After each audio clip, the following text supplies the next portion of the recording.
ও মিশনের দ্বাদশ সংঘগুরু শ্রীমৎস্বামী ভূপেশানন্দজি মহারাজ সম্পাদক। রামকৃষ্ণ সংঘের প্রথম সম্পাদক শ্রী রামকৃষ্ণের মন্ত্রশিষ্য শ্রী শ্রী মায়ের ভাই স্বামী বিবেকানন্দের আস্থাভাজন পূজনীয় স্বামী শারদানন্দজি ছিলেন পূজনীয় ভূপেশানন্দজির দীক্ষাগুরু। প্রজ্ঞা, বুদ্ধি, তপপরায়ণতা, করুণা, মমতা, ধৈর্য, স্থৈর্য, তিতিক্ষা সহ অসাধারণ গুরুর অসাধারণ অধ্যাত্ম সম্পদের সুযোগ্য উত্তরাধিকারী ছিলেন স্বামী ভূপেশানন্দজি মহারাজ। স্বামী ভূপেশানন্দের জন্ম পশ্চিমবঙ্গের বাঁকুড়া জেলার সংসারী গ্রামে। 1901 সালের 8 সেপ্টেম্বর বাবা পূর্ণচন্দ্র রায় ও মা চারুবালা দেবীর একমাত্র সন্তান বিজয়চন্দ্র রায় ও এক কন্যা সুশীলা। 8 বছর বয়সে বিজয়চন্দ্র গ্রামের অশ্বিনী মাস্টারের পাঠশালায় শিক্ষক জীবন শুরু করেন। পাঠশালাতেই তার তীক্ষ্ণ মেধার পরিচয় পাওয়া যায়। শৈশবেই তার চরিত্রের উদাসীন ও অন্তর্মুখী প্রকৃতি সকলের দৃষ্টি আকর্ষণ করেছিল। অশ্বিনী মাস্টারের পাঠশালায় প্রথম শ্রেণী থেকে প্রতি বছর প্রথম স্থান অধিকার করে চতুর্থ শ্রেণীর পাঠ সমাপ্ত করলেন বিজয়চন্দ্র। তার মায়ের ইচ্ছা ছিল ছেলে কলকাতায় মামার বাড়িতে থেকে সেখানকার স্কুলে পড়বে। এর মধ্যেই ছেলে ঢুকিয়ে গিরিশচন্দ্রের পূর্ণচন্দ্র নাটক করে ফেলেছেন, যে নাটকে বৈরাগ্য, তপস্যা ও সন্ন্যাসীর ভাব ও কথা বিদ্যমান। এই নাটকের জ্বলন্ত ভাব বিজয়চন্দ্রের মনে চিরকালের জন্য মুদ্রিত হয়ে গিয়েছিল।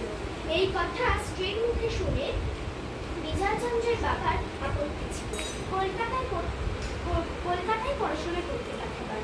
বাবা পূর্ণচন্দ্র স্ত্রীকে বললেন, ছেলে যখন বলছে যে সাধুই হবে তখন তাকে পড়িয়ে কি হবে?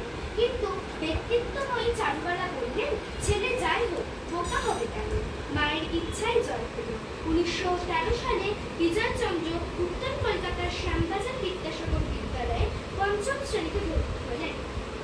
স্কুলের সব শ্রেণীতে প্রথম স্থান অধিকার করার জন্য তাকে মাইনে দিতে হতো না। স্কুল থেকে ফিরে জলখাবার খেয়ে বিকেলে গঙ্গার ধার বেড়াতে যেতেন।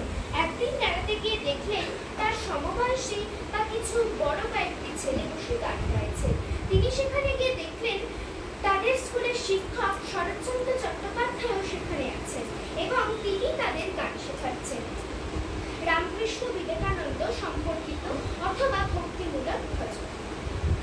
বিজয়কে দেখে মাস্টারমশাই বসতে বললেন এবং যতক্ষণ গান হলো বিজয় বসে রইলেন।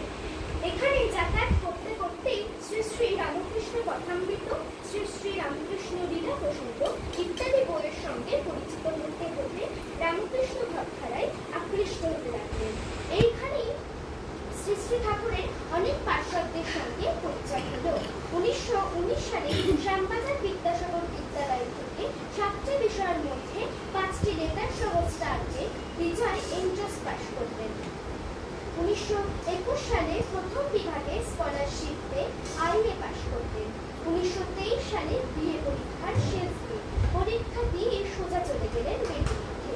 1923 সালে ব্রহ্মচর্য ও 1928 সালে সন্ন্যাস লাভ করলেন শ্রী শ্রী ঠাকুরের অন্যতম পার্শ্বদ স্বামী শিবানন্দের কাছে। তার সন্ন্যাস নাম হল স্বামী ভূপেশানন্দ।